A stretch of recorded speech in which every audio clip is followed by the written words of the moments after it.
صدقہ فطر فرض ہے۔ صدقہ فطر کا مقصد روزے کی حالت میں سرزد ہونے والے گناہوں سے خود کو پاک کرنا ہے، کیونکہ صدقہ گناہوں کو صاف کرتا ہے۔ صدقہ فطر نماز عید سے قبل ادا کرنا چاہیے، ورنہ عام صدقہ شمار ہوگا۔ صدقہ فطر کے مستحق وہی لوگ ہیں جو زکوٰۃ کے مستحق ہیں۔ حضرت ابن عباس سے روایت ہے کہ رسول اللہ صلی اللہ علیہ وسلم نے صدقہ فطر روزے دار کو بےہودگی اور فحش باتوں سے پاک کرنے کے لیے، نیز محتاجوں کے کھانے کا انتظام کرنے کے لیے فرض کیا ہے۔ جس نے نماز عید سے پہلے ادا کیا اس کا صدقہ فطر ادا ہو گیا، اور جس نے نماز عید کے بعد ادا کیا اس کا صدقہ فطر عام صدقہ شمار ہوگا، یعنی اس کا پھر وہ فائدہ نہیں جو اصل صدقے کا ہے۔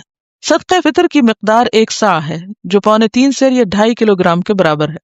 صدقہ فطر ہر مسلمان، غلام ہو یا آزاد، مرد ہو یا عورت، چھوٹا ہو یا بڑا، روزہ دار ہو یا غیر روزہ دار، صاحب نصاب ہو یا نہ ہو، سب پر فرض ہے۔ ٹھیک ہے، یعنی اتنی اس کی تاکید ہے۔ حضرت ابن عمر سے روایت ہے کہ رسول اللہ صلی اللہ علیہ وسلم نے رمضان کا صدقہ فطر 1 صاع کھجور یا 1 صاع جو، غلام، آزاد، مرد، عورت، چھوٹے بڑے ہر مسلمان پہ فرض کیا ہے۔ اسے بخاری اور مسلم نے روایت کیا ہے۔ جو بچہ آخری روزے کو پیدا ہو اس کا بھی ہوگا، چاہے وہ 1 دن یا چند گھنٹے کا ہو۔ صدقہ فطر غلے کی صورت میں دینا افضل ہے، لیکن پھر اگر نہ ہو ممکن تو پیسے بھی دے سکتے ہیں، یعنی راشن دینا بہتر ہے بنسبت پیسے دینے کے۔ گیہوں، چاول، جو، کھجور، منقع یا پنیر میں سے جو چیز زیر استعمال ہو وہی دینی چاہیے، یعنی جو بھی کسی علاقے میں لوگ خود کھاتے ہوں جیسے اسٹیپل فوڈ کے طور پر یا عام غذا کے طور پر، اسی کو صدقہ کریں۔ عن ابی سعید رضی اللہ عنہ یقول كنا نخرج زکاة الفطر صاعا من طعام او صاعا من شعیر او صاعا من تمر او صاعا من عقیق او صاعا من زبیب متفق علیہ۔ حضرت ابو سعید رضی اللہ عنہ فرماتے ہیں کہ ہم صدقہ فطر 1 صاع غلہ یا 1 صاع جو یا 1 صاع کھجور یا 1 صاع پنیر یا 1 صاع منقع دیا کرتے تھے۔ منقع کیا ہوتا ہے؟ انگور، ڈرائی انگور ہوتے ہیں نا جو بڑے والے۔ اسے بخاری اور مسلم نے روایت کیا ہے۔ صدقہ فطر ادا کرنے کا وقت آخری روزہ افطار کرنے کے بعد شروع ہوتا ہے، لیکن عید سے 1 یا 2 دن پہلے بھی ادا کر سکتے ہیں۔ صدقہ فطر گھر کے سرپرست کو گھر کے تمام افراد، بیوی، بچوں اور ملازموں کی طرف سے ادا کرنا چاہیے۔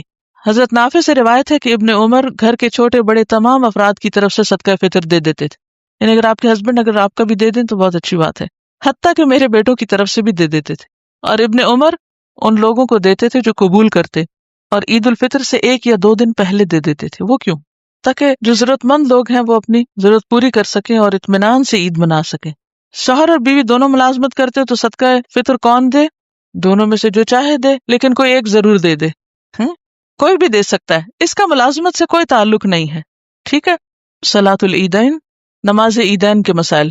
عید کے روز غسل کرنا، خوشبو لگانا اور مسواک کرنا مستحب ہے۔ عن ابن عباس رضی اللہ عنہما قال قال رسول اللہ صلی اللہ علیہ وسلم ان هذا يوم عید جعله اللہ للمسلمین فمن جاء الى الجمعة فليغتسل وان كان طيب فليمس منه عليكم بالسواك رواہ ابن ماجہ۔ حضرت عبداللہ بن عباس رضی اللہ عنہما کہتے ہیں کہ رسول اللہ صلی اللہ علیہ وسلم نے فرمایا، بے شک اللہ تعالیٰ نے اس روز یعنی جمعہ کو مسلمانوں کے لیے عید کا دن بنایا ہے، لہٰذا جو شخص جمعہ کے لیے آئے اسے چاہیے کہ غسل کرے، خوشبو میسر ہو تو وہ لگائے اور مسواک بھی کرے۔ تو یہ چھوٹی عید ہے، لیکن جو اصل عید ہے وہ کیا ہے؟ عید الفطر یا عید الاضحیٰ، تو اس روز بھی ان چیزوں کا اہتمام کرنا چاہیے۔ عید کے روز اچھے کپڑے پہننا مستحب ہے۔ عن ابن عباس رضی اللہ عنہما کان رسول اللہ صلی اللہ علیہ وسلم یلبس یوم العید بردۃ حمراء رواہ الطبرانی۔ حضرت ابن عباس رضی اللہ عنہ سے روایت ہے کہ رسول اللہ صلی اللہ علیہ وسلم عید کے روز سرخ دھاریوں والی چادر پہنا کرتے تھے، یعنی مخصوص لباس ہوتا تھا، اسپیشل ڈریس۔ اسے طبرانی نے روایت کیا ہے۔ عید الفطر کی نماز کے لیے جانے سے پہلے کوئی میٹھی چیز کھانا سنت ہے۔ عن انس بن مالک رضی اللہ عنہ قال کان رسول اللہ صلی اللہ علیہ وسلم لا یغدو یوم الفطر حتی یأکل تمرات ویأکلہن وطرا رواہ البخاری۔ حضرت انس بن مالک رضی اللہ تعالیٰ عنہ فرماتے ہیں کہ رسول اللہ صلی اللہ علیہ وسلم عید الفطر کے دن کھجوریں کھائے بغیر عیدگاہ کی طرف نہیں جاتے تھے، اور نبی صلی اللہ علیہ وسلم کھجوریں تاک کھاتے تھے۔ تاک کا کیا مطلب ہے؟ 1 یا 3 یا 5، کیونکہ اللہ تعالیٰ کو وطر پسند ہے۔ وطر کا ترجمہ تاک کیا ہوا۔ عید الاضحیٰ کے روز اپنی قربانی کا گوشت پکا کر کھانا اور اس سے پہلے کوئی چیز نہ کھانا مستحب ہے۔ عن عبداللہ بن بریدہ عن ابیہ رضی اللہ عنہ کان النبی صلی اللہ علیہ وسلم لا يخرج يوم الفطر حتى يطعم ولا يطعم يوم الاضحى حتى يصلي رواہ الترمذی صحیح۔ حضرت عبداللہ بن بریدہ اپنے باپ سے روایت کرتے ہیں کہ نبی اکرم صلی اللہ علیہ وسلم عید الفطر کے روز کھائے بغیر گھر سے نہیں نکلتے تھے، اور عید الاضحیٰ کے روز نماز عید سے پہلے کوئی چیز تناول نہ فرماتے۔ اسے ترمذی نے روایت کیا ہے۔ نماز عید بستی سے باہر کھلے میدان میں پڑھنا سنت ہے، اور یہاں تو سردی ہے تو آپ کھلے میدان میں تو نہیں پڑھ سکتے، لیکن بڑی مسجد میں پڑھنا چاہیے۔ نماز عید کے لیے خواتین کو بھی عیدگاہ میں جانا چاہیے۔ عن ام عطیہ رضی اللہ عنہا قالت امرنا رسول اللہ صلی اللہ علیہ وسلم ان نخرج الحیض یوم العیدین وذوات الخدور فیشہدن جماعت المسلمین ودعوتہم وتعتزل الحیض ان مصلاہن، متفق علیہ۔ حضرت ام عطیہ رضی اللہ عنہا سے روایت ہے کہ رسول اللہ صلی اللہ علیہ وسلم نے حکم دیا کہ دونوں عیدوں کے دن ہم حیض والی اور پردہ نشین یعنی ساری عورتیں سب عورتوں کو عیدگاہ میں لائیں تاکہ وہ مسلمانوں کے ساتھ نماز اور دعا میں شرکت کریں۔ البتہ حیض والی عورتیں نماز نہ پڑھیں، اسے بخاری اور مسلم نے روایت کیا ہے۔ بعض مسلمانوں کے علاقے ایسے ہیں کہ جہاں عورتوں کو نکلنے نہیں دیتے، تو اب یہ جو عید کا موقع ہے، خوشی کا موقع ہے، اور اس خوشی میں سب کو ایک دوسرے کے ساتھ ملنا جلنا اور ایک دوسرے کے ساتھ شریک ہونا جو ہے اس خوشی میں اضافہ کرتا ہے۔ اور اس میں خاص طور پر آپ دیکھیے کہ یہ بھی کہا گیا کہ جن کو نماز نہیں پڑھنا وہ بھی جائیں عیدگاہ میں۔ کس لیے؟ تاکہ دعا میں شریک ہوں، اس خیر میں شریک ہوں، یعنی عورتیں بھی محروم نہ رہیں۔ نماز عید کے لیے پیدل جانا اور واپس آنا سنت ہے، یعنی اگر ممکن ہو، ورنہ سواری بھی کرنے میں منع نہیں کیا گیا۔ عن ابن عمر رضی اللہ عنہما قال ان النبی صلی اللہ علیہ وسلم کان یخرج الی العید ماشیا ویرجع ماشیا، رواہ ابن ماجہ۔ حضرت عبداللہ بن عمر رضی اللہ عنہ فرماتے ہیں کہ نبی اکرم صلی اللہ علیہ وسلم عیدگاہ پیدل جاتے اور پیدل ہی واپس تشریف لاتے، اسے ابن ماجہ نے روایت کیا ہے۔ عیدگاہ جاتے ہوئے بکثرت تکبیریں کہنا سنت ہے۔ عید الفطر میں امام کے خطبے کے لیے ممبر پر بیٹھنے تک تکبیریں کہتے رہنا چاہیے۔ عن ابن عمر رضی اللہ عنہما انہ کان یغدو الی المصلی یوم الفطر اذا طلعت الشمس فیکبر حتی یأتی المصلی ثم یکبر بالمصلی حتی اذا جلس الامام ترک التکبیر، رواہ الشافعی۔ حضرت عبداللہ ابن عمر رضی اللہ عنہما عید کے دن صبح صبح سورج نکلتے ہی عیدگاہ تشریف لے جاتے اور عیدگاہ تک تکبیریں کہتے جاتے، پھر عیدگاہ میں بھی تکبیریں کہتے رہتے یہاں تک کہ جب امام خطبے کے لیے ممبر پر بیٹھ جاتا تو تکبیریں پڑھنا چھوڑ دیتے، اسے شافعی نے روایت کیا ہے۔ آپ کو آتی ہیں تکبیریں؟ آگے الفاظ آ رہے ہیں، پھر پڑھ لیں گے۔ عید الاضحیٰ کے موقع پر تشریق کے تمام دنوں میں کثرت سے تکبیریں کہنی چاہیے۔ عید الفطر میں تو ایک ہی دن ہے، لیکن اضحیٰ میں زیادہ دن۔ کان ابن عمر یکبر بمنی تلک الایام وخلف الصلوات وعلی فراشہ وفی فسطاطہ ومجلسہ وممشاہ وتلک الایام جمیعا، رواہ البخاری۔ حضرت عبداللہ ابن عمر رضی اللہ عنہما تشریق کے تمام دنوں میں نمازوں کے بعد اپنے بستر پر، اپنے خیمے میں، اپنی مجلس میں چلتے پھرتے تکبیریں کہا کرتے تھے، اسے بخاری نے روایت کی، یعنی اس قدر کثرت سے تکبیریں ہوتی تھی۔ تکبیر کیا ہے؟ اللہ اکبر کہنا۔ چونکہ سیلف ایکسپلینیٹری آگے چیزیں آ رہی ہیں اس لیے میں زیادہ ٹائم نہیں لے رہی۔ عن ابن مسعود رضی اللہ عنہ انہ کان یکبر ایام التشریق اللہ اکبر لا الہ الا اللہ واللہ اکبر وللہ الحمد، رواہ ابن ابی شیبہ۔ حضرت عبداللہ بن مسعود رضی اللہ عنہ ایام تشریق 11، 12، 13 ذی الحج میں یہ تکبیر پڑھا کرتے۔ پڑھیے سب جی۔ اس کی کیسٹ ہم نے بنائی تھی تاکہ عید والے دن صبح صبح گھر میں لگا دی جائے اور بچے بڑے سنتے سنتے خود ہی اس کو پک کر لیں، آپ کو سکھانی نہ پڑے۔ اگر آپ گھر میں بچوں کو ساتھ لے کے مل کے پڑھیں، خود بھی ساتھ شامل ہو جائیں، تو آپ دیکھیں کہ خوشی دوبالا ہو جاتی۔ اور اب دیکھیں کہ خوشی کے موقع پر ہم اپنے پیاروں کو یاد رکھتے ہیں تو سب سے زیادہ بندہ مومن کو اللہ سے محبت ہوتی، تو اس کے دن کا آغاز یا خوشی کا آغاز اللہ کی بڑائی بیان کرنے سے ہوتا ہے۔ عیدین کی نماز تاخیر سے پڑھنا ناپسندیدہ ہے، یعنی بہت لیٹ نہیں کرنی چاہیے نماز۔ عید الفطر کی نماز کا وقت اشراق کی نماز کا وقت ہے، یعنی سورج نکلنے کے تھوڑی دیر کے بعد پڑھ لینی چاہیے، اللہ یہ کہ پھر بہت سی ایسی جینوئن ریزنز ہو یا مجبوریاں ہو کہ جس میں لوگوں کا پہنچنا مشکل ہو تو اور بات ہے، ورنہ جلدی کرنی چاہیے۔ عید الفطر کی نماز کا وقت اشراق کی نماز کا وقت ہے۔ عن عبداللہ بن بسر صاحب رسول اللہ صلی اللہ علیہ وسلم انہ خرج مع الناس فی یوم عید فطر او اضحى فانکر ابطاء الامام وقال انا كنا قد فرغنا ساعتنا هذه وذلك حين التسبیح، رواہ ابو داود وابن ماجہ۔ حضرت عبداللہ بن بسر رضی اللہ عنہ سے روایت ہے کہ وہ خود عید الفطر یا عید الاضحیٰ کی نماز کے لیے لوگوں کے ساتھ عیدگاہ روانہ ہوئے تو امام کے دیر کرنے پر ناپسندیدگی کا اظہار کیا اور فرمایا ہم لوگ تو اس وقت نماز پڑھ کر فارغ بھی ہو جایا کرتے تھے اور وہ اشراق کا وقت تھا۔ اسے ابو داؤد اور ابن ماجہ نے روایت کیا۔ اور ویسے بھی صبح کے وقت میں برکت ہے اور نہ صرف یہ کہ عید کی نماز بلکہ باقی کاموں کو بھی جلد صبح شروع کرنا پسندیدہ ہے۔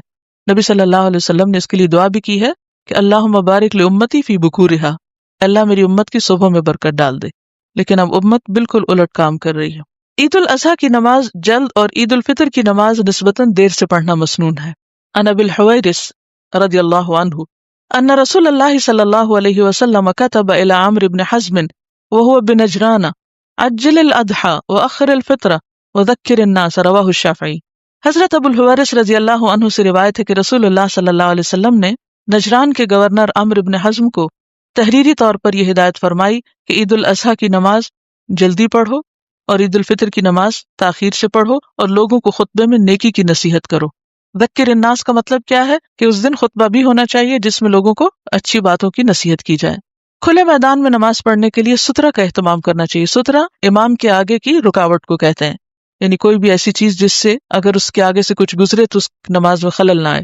عن ابن عمر رضی اللہ عنہما قال كان النبی صلی اللہ علیہ وسلم اذا صلى يوم عید او غیرہ نصبت الحربة بین یدیہ فیصلی الیہا والناس من خلفہ، رواہ ابن ماجہ۔ حضرت عبداللہ بن عمر رضی اللہ عنہ کہتے ہیں نبی اکرم صلی اللہ علیہ وسلم جب عید کی نماز یا کوئی دوسری نماز کھلے میدان میں ادا فرماتے تو آپ صلی اللہ علیہ وسلم کے سامنے بھالا گاڑ دیا جاتا تھا، یعنی لوہے کا ایک راڈ سا یا ایک عصا، اور آپ صلی اللہ علیہ وسلم اس کے پیچھے نماز ادا فرماتے اور صحابہ کرام رضی اللہ عنہم آپ صلی اللہ علیہ وسلم کے پیچھے ہوتے۔ اسے ابن ماجہ نے روایت کیا ہے۔ عید الفطر اور عید الاضحیٰ کی نماز دو دو رکعت ہے۔ عن عمر بن الخطاب رضی اللہ عنہ قال صلاة الاضحیٰ رکعتان وصلاة الفطر رکعتان وصلاة المسافر رکعتان وصلاة الجمعة رکعتان تمام لیس بقصر علی لسان النبی صلی اللہ علیہ وسلم، رواہ النسائی۔ حضرت عمر بن خطاب رضی اللہ عنہ کہتے ہیں نبی اکرم صلی اللہ علیہ وسلم کے فرمان کے مطابق عید الاضحیٰ کی نماز دو رکعت ہے، عید الفطر کی نماز دو رکعت ہے، مسافر کی نماز دو رکعت ہے، جمعہ کی نماز دو رکعت ہے، اور یہ مکمل نماز ہے، کم نہیں، یعنی اس کو ایک نہیں کر سکتے۔ اسے نسائی نے روایت کیا ہے۔ یا یہ ہے کہ ایسا نہیں کہ یہ جمعہ کی نماز ویسے آدھی بتائی گئی، نہیں، یہ مکمل اٹ سیلف اتنی ہی ہے، آدھی نہیں کہنا چاہیے اس کو، یعنی پوری نماز یہی ہے۔ نماز عید کے لیے آذان ہے نہ اقامت۔ عن جابر بن سمرۃ رضی اللہ عنہ قال صلیت مع رسول اللہ صلی اللہ علیہ وسلم العیدین غیر مرۃ ولا مرتین بغیر آذان ولا اقامت، رواہ مسلم۔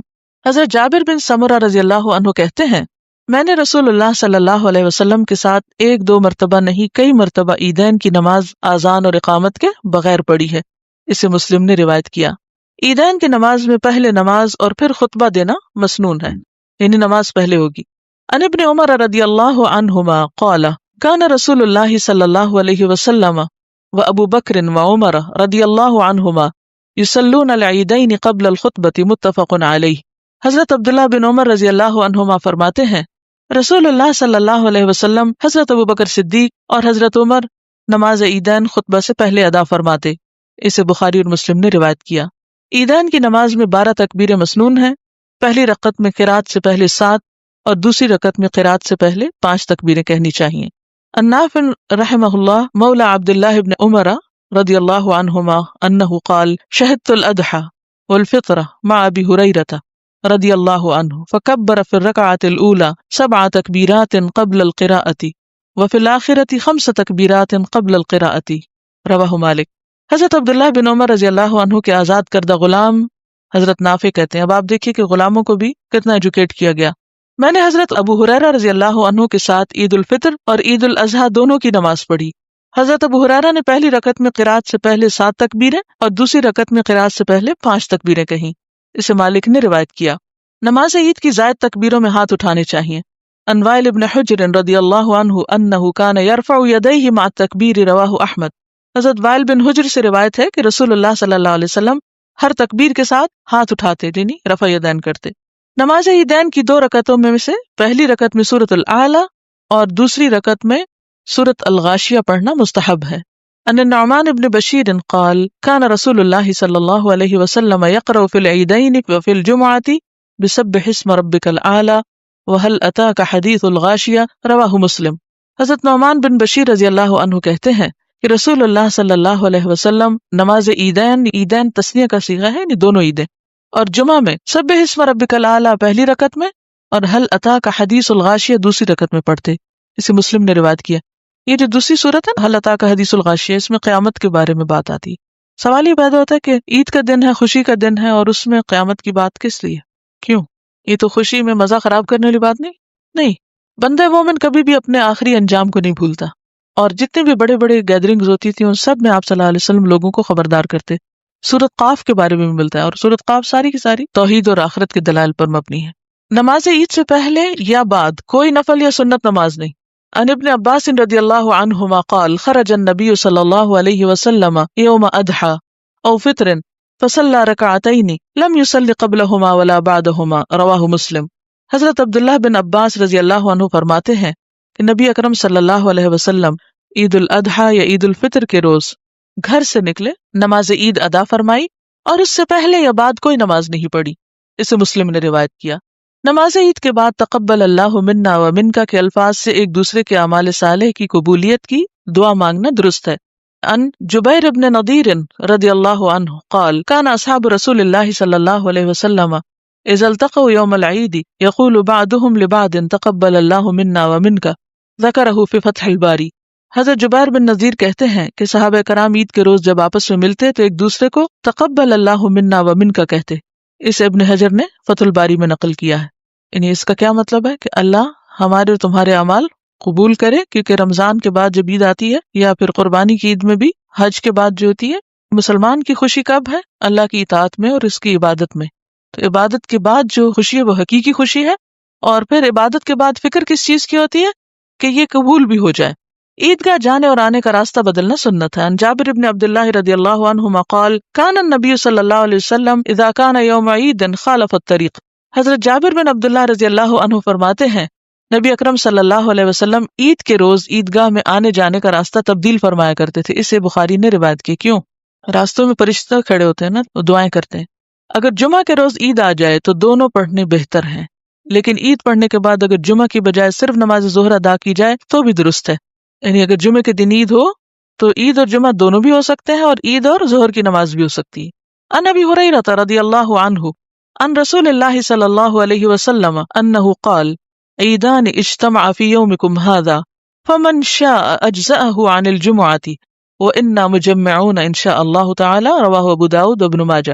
حضرت ابو ہریرہ رضی اللہ عنہ نے رسول اللہ صلی اللہ علیہ وسلم سے روایت کیا ہے کہ نبی اکرم صلی اللہ علیہ وسلم نے فرمایا تمہارے آج کے دن میں دو عیدیں، ایک عید دوسرا جمعہ اکٹھی ہو گئیں، جو چاہے اس کے لیے جمعہ کے بدلے عید ہی کافی ہے، لیکن ہم دونوں یعنی جمعہ اور عید ادا کریں گے، یعنی دونوں چیزیں پڑھیں گے. ابر کی وجہ سے یعنی بادل کی وجہ سے شوال کا چاند دکھائی نہ دے اور روزہ رکھ لینے کے بعد معلوم ہو کہ چاند نظر آ چکا ہے تو روزہ کھول دینا چاہیے. اگر چاند کی اطلاع زوال سے قبل ملے تو نماز عید اسی روز ادا کر لینی چاہیے. اگر زوال کے بعد یعنی دوپہر کے بعد اطلاع ملے تو نماز عید دوسرے روز ادا کی جائے گی، کیونکہ نماز عید کا وقت ظہر سے پہلے کا ہے.